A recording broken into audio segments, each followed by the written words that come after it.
and I'm not going to hear any, I have a baby and tears and all of that. Not going to listen to it. Do you understand? So what I'm going to do, in cause number 19-33340, I'm going to find sufficient evidence to revoke your revoke your probation, but I'm not going to do that. I'm going to continue your probation. I'm going to extend that probation for 5 years. And Ms. Leonard's here in 3 cases. One is cause number 25 DCCR 0297. That is the new theft of property case, a state jail felony she entered plea of guilty to.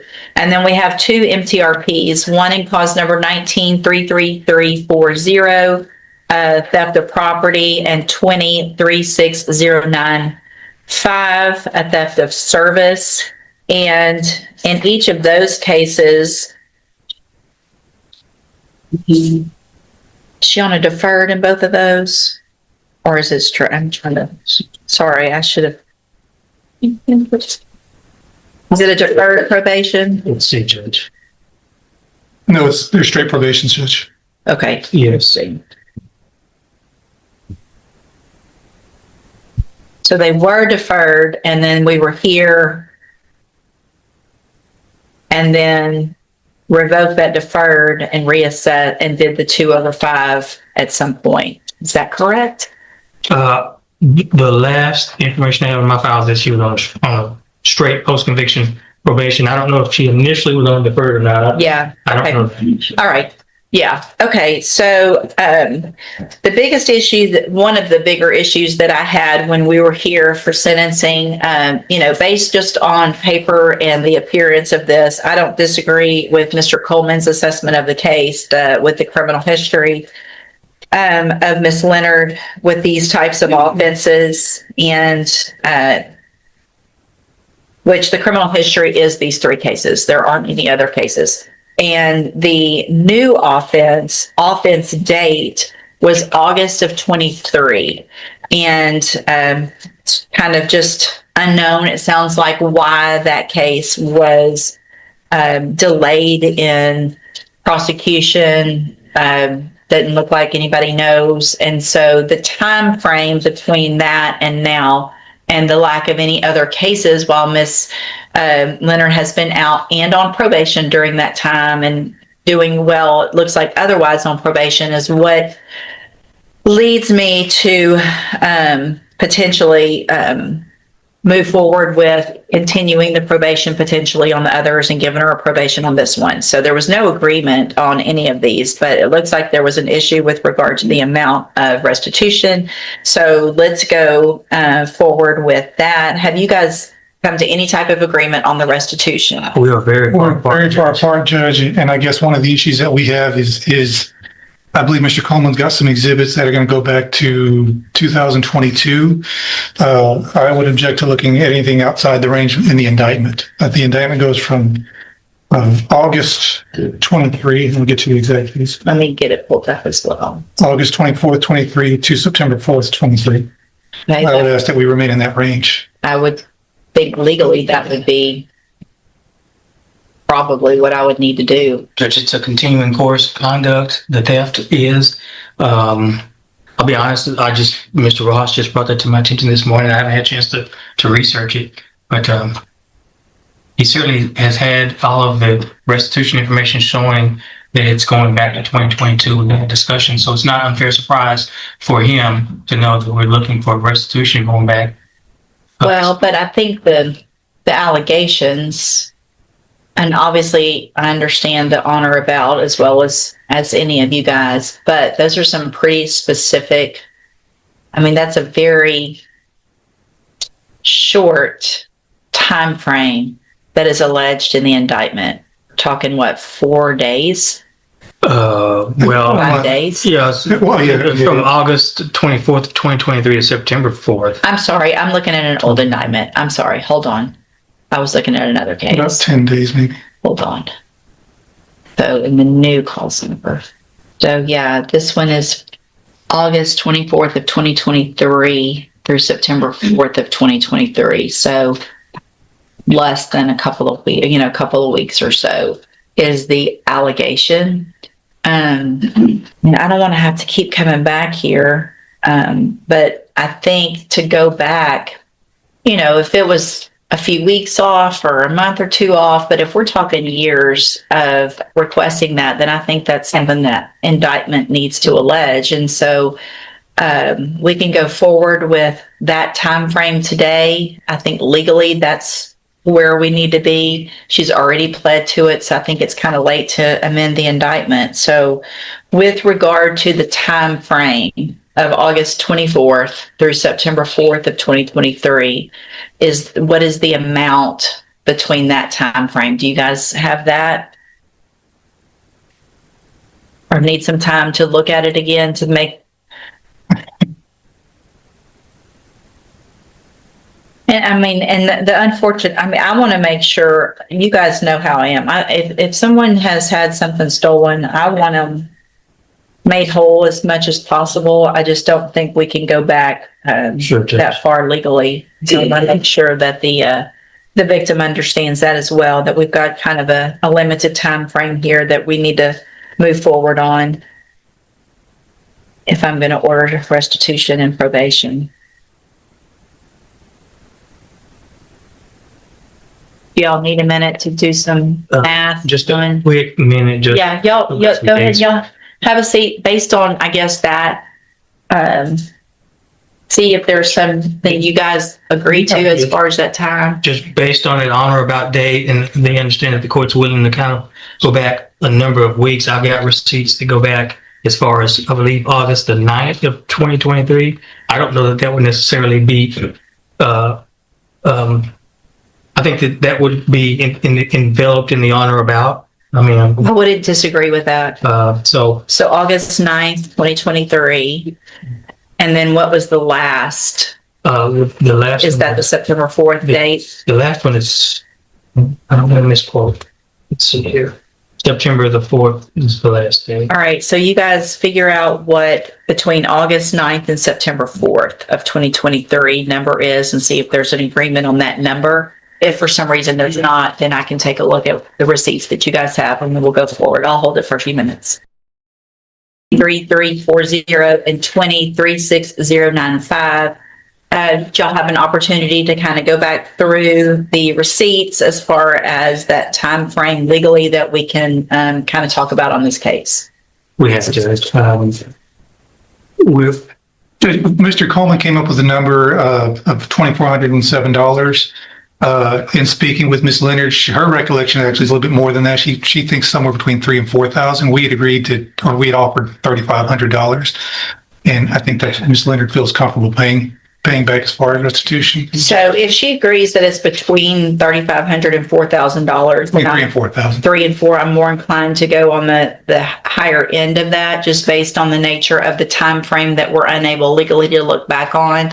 And so I would be inclined to order the $4,000, Mr. Coleman. Judge, it makes perfect sense. I've spoken with the complainant who is here today, the district manager for Sutherland's. His position is he'd like to be heard by the court.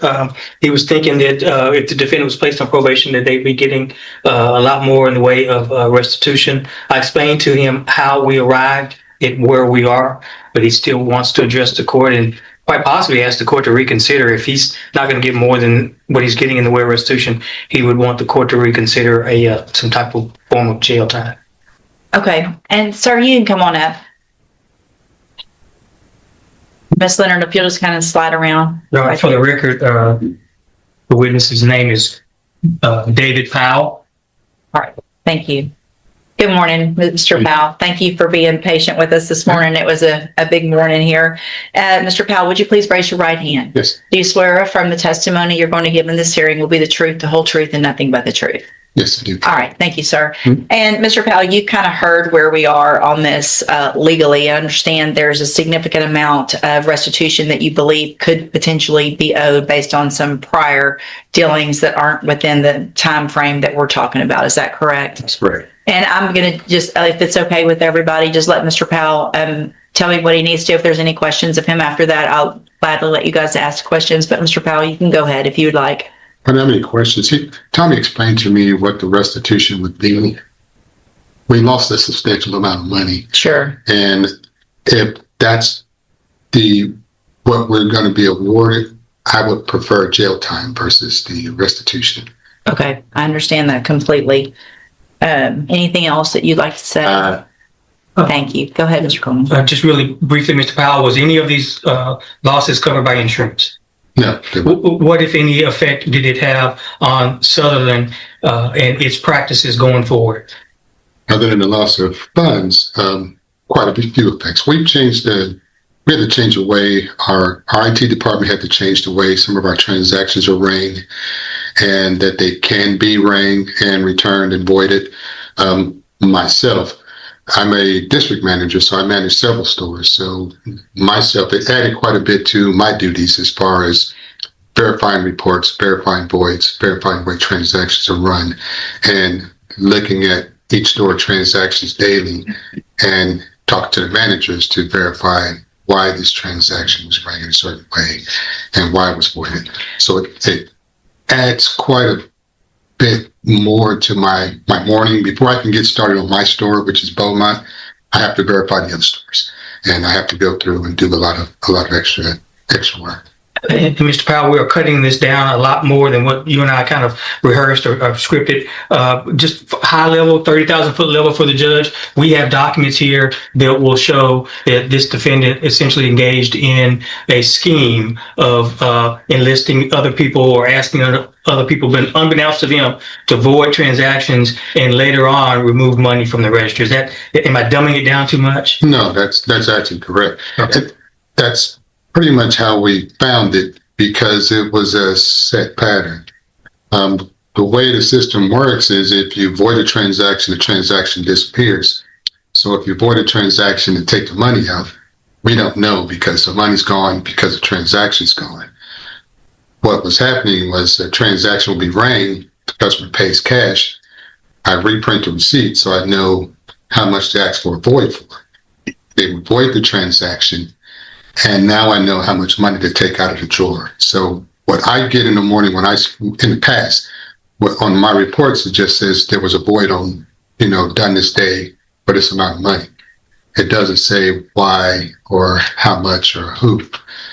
Now, and of course, with me trusting my cashiers and my office crew, we have a void, and it says that the customer paid with a card and not cash. I assume that that's what happened, and I let it go. We've got 139 pages of documents, and these documents essentially show 68 voided transactions totaling $31,134.86, going back to July of 2022, correct? Correct. State offer states too, Judge.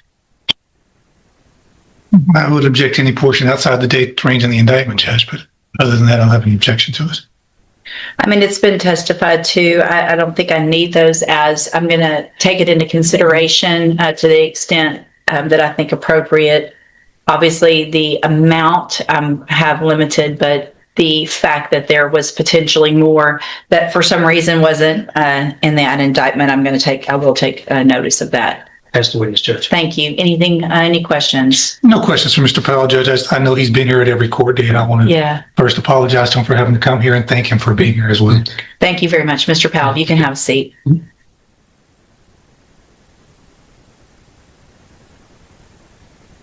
I mentioned earlier, and I think I mentioned it really erroneously, that Miss Leonard had been doing well other than the offenses on probation. It looks like there was issues with community service and lack of doing community service. It looks at only 1 hour of community service had been done.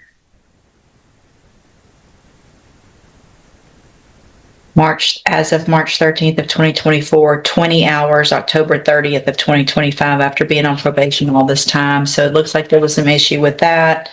Financial compliance, it says, has been poor. Restitution obligations remain unaddressed. And so she still hasn't paid back the restitution that was owed in the first case to Specs and the second case to Cons. Is that correct? Has she made up any community service hours since She's she done. put it? She's done just 31 overall. 31. 31 hours, yes, ma'am.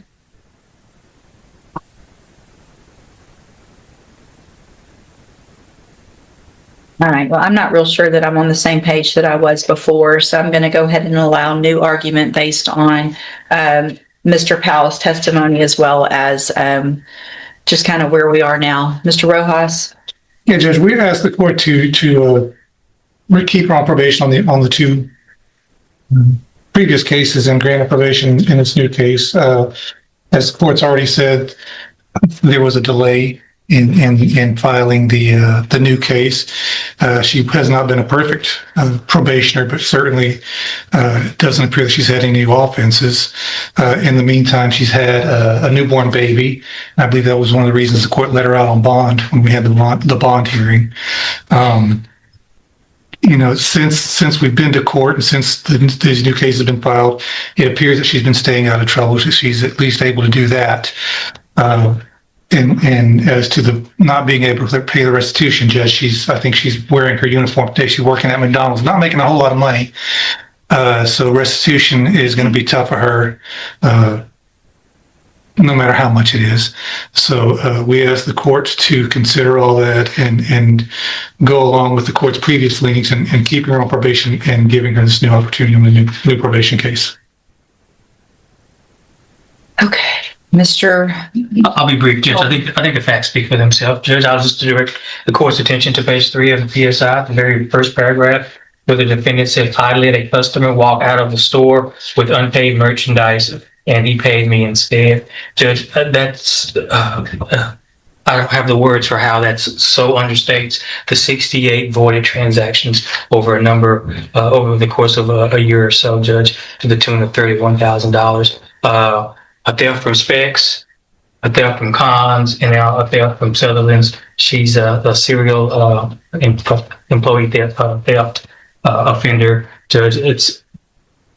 And I get the court's tendency and leaning to give people second chances and try to recover restitution, but the state's position is, but it always has been, is that this case merits some form of jail time. Just a second, look at one more thing here. And Ms. Corr's here today as well. And Ms. Corr, do you have anything to add? Judge, just that I got her case back in May, and she was transferred to the high needs caseload because she thought she was getting evicted, and that's why I have her on my caseload now. But it's been sort of slow progress with her. Her just doing the community service hours just October since 2021. She's been on probation, and she has been making some good faith payments, but she hasn't really addressed the restitution yet.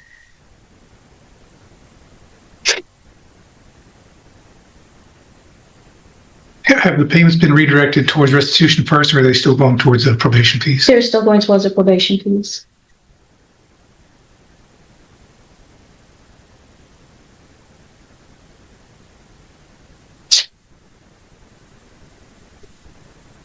Do you have anything to say, Ms. Leonard? Yes, ma'am. Lot to say. I know we probably don't have that much time, but I'm sorry. I take full accountability for my actions. I wasn't the best person. I didn't really care about things I didn't have. I felt like I didn't have anything to live for. I didn't have nobody, I woke up every day and just went with my day. But I'm a mother now after 3 miscarriages and being told that I'd never be able to. I take care of my child by myself. Her dad's not in her life. The only help I have with her is my mom. And my mom's a single mother for herself. So, like if I'm not at work, my daughter's with me. I do everything by myself. Doctor's visits, cardiologist visits because she has heart murmur, dentist visits. I do everything by myself. I'm not that person anymore. I never believed that I had a reason, but I have a purpose now from what I, believe.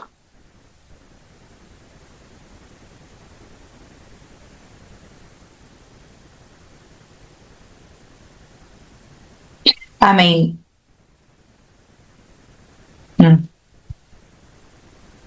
You don't deserve another chance. Yes, ma'am. I appreciate, obviously, the change in your life and how that can be very substantial. But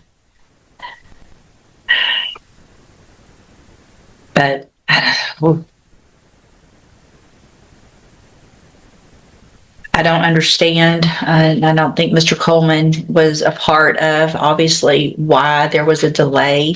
That still gives me some pause in the case, is for whatever reason, this sat somewhere in intake or at the agency. We're not sure which, why this case was delayed. And really, basically, for that reason, and the fact that there has not been any new allegation since October of 2020. Well, this allegation was from August of 2023. And here we are in March of 2026. And there hasn't been any new allegation. And I just don't understand the length of time. And Mr. Powell, completely understand your position. There are some other things, obviously, too, that I'm taking into consideration. But Ms. Leonard, if I give you an opportunity today, I don't know how many jobs you've got to get, but you're going to pay some restitution or you're going to go to prison. Yes, ma'am. Period. That's it. Yes, ma'am. I don't anticipate probably that you can pay it all in all of these cases, but you're going to pay some restitution. Yes. You're going to be on probation for a very long time to be able to do that, because I can extend your probations for a very long time. And so if you really have changed your life and want to be there for your daughter, you're going to be given that opportunity, but you're going to do different. Or else you will be back in here and I'm not going to hear any, I have a baby and tears and all of that. Yes, ma'am. I'm not going to listen to it. Do you understand? Yes, ma'am. So what I'm going to do, in cause number 19-33340, I'm going to find sufficient evidence to revoke your revoke your probation, but I'm not going to do that. I'm going to continue your probation. I'm going to extend that probation for 5 years. And then I will go through some specific requirements on all of the cases in a minute. And then in cause number 20-36095, also find sufficient evidence to revoke your probation, but I'm not going to do that. I'm going to continue you on probation. I'm going to extend that probation for 5 years. Order, obviously, that you follow all of the rules and conditions of probation, including completing your community service and paying more towards restitution. I'm going to find in cause number 25 DCCR 0297 sufficient evidence to find you guilty.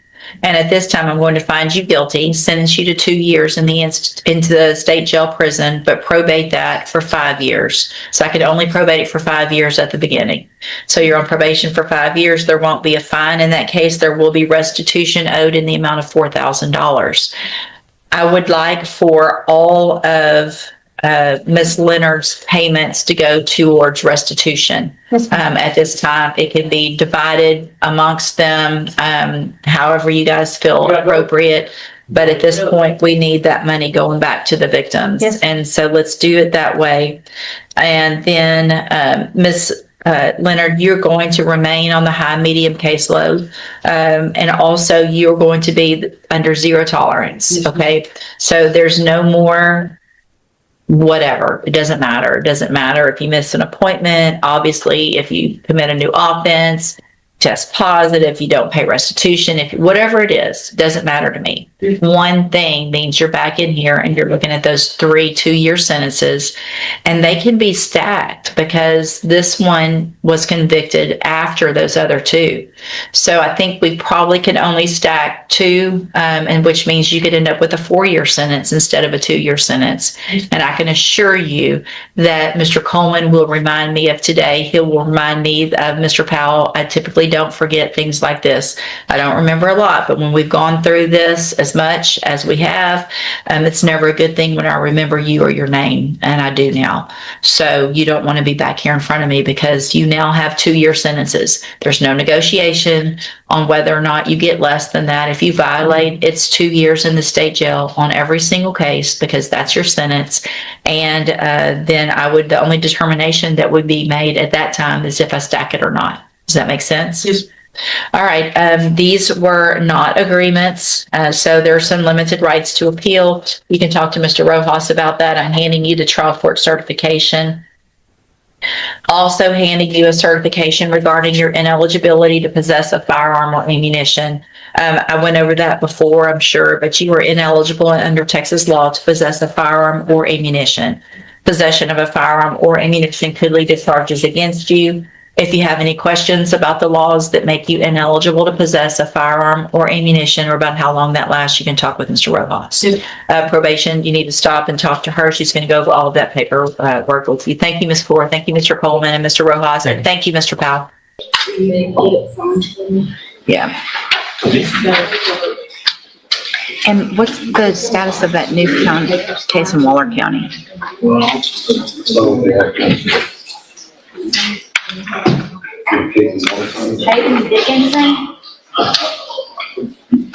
I've got an offense date of August 12th of 25, an assault, same type case as this one.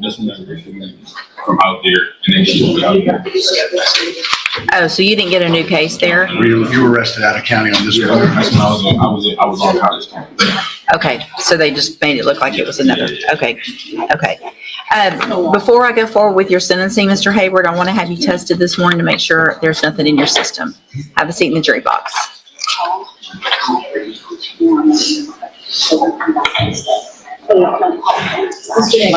Let's see, you've got a sentencing on Lauren Bridges. Mr. Parker.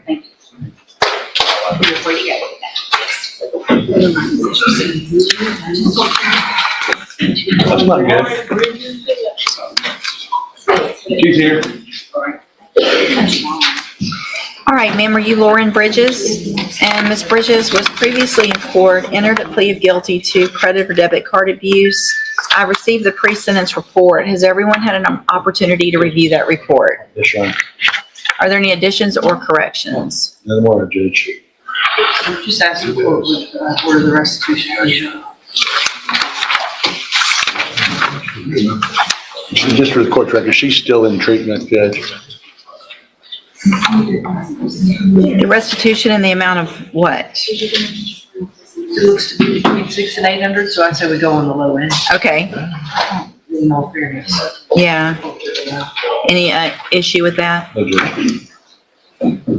So I want to know more about treatment because it looks like there's a pretty serious issue, and what I had written down here was inpatient treatment, but She went to treatment, was in treatment, Right. before the warrant came out. And then once the warrant came out, she turned herself in, and then once she bonded out, she went back to treatment. Well, you can tell her what you're doing now. Yes. It was inpatient, it was in-house treatment, right? at Riverwalk Ranch. Yes, still there. So you're inpatient there? Yes, ma'am. And how long is that program? It can be up to 6 months. I do have a recommendation if it's okay if I go from there onto sober living if they're agree with. Mm-hmm. On the 10th, I'm supposed to be graduating their program and going into sober living in Tarrant County, which is Fort Worth. I have several letters from them. This was prior. I don't know if they're really applicable to this, but So February 10th is graduation day? And, and do you have any information specifically about the sober living, I place? Do you know what it'll be? Do you already know information about where the sober living is going to be, or will they tell you when it gets closer? It's gonna be in Tarrant County, which is in Fort Worth, Texas. I don't know I'm not gonna know the exact address until the 10th. I could possibly get back there today and see if we can get an address today. Okay, all right. I can send it in. Okay. You'll need to obviously get that for probation because the first step of once you're on probation is going to be to get your case transferred to Tarrant County. Yes. And then whatever the requirements or conditions that I set, you'll be able to do there in Tarrant County. Yes. So any other issues, Ms. Malfino? It says in this letter, Judge, when a client successfully complies with the detox visitor program, they're offered, encouraged to continue treatment through our. Today's courtroom was a powerful reminder that every decision has consequences. Some defendants walked away with a second chance, while others left facing years behind bars. Justice isn't only about punishment, it's also about responsibility, accountability, and the choices people make after they're given another opportunity. If you enjoyed this courtroom breakdown and want more real legal moments with expert commentary, don't forget to like this video, subscribe to the channel, and turn on notifications. Thanks for watching, and we'll see you in the next courtroom case.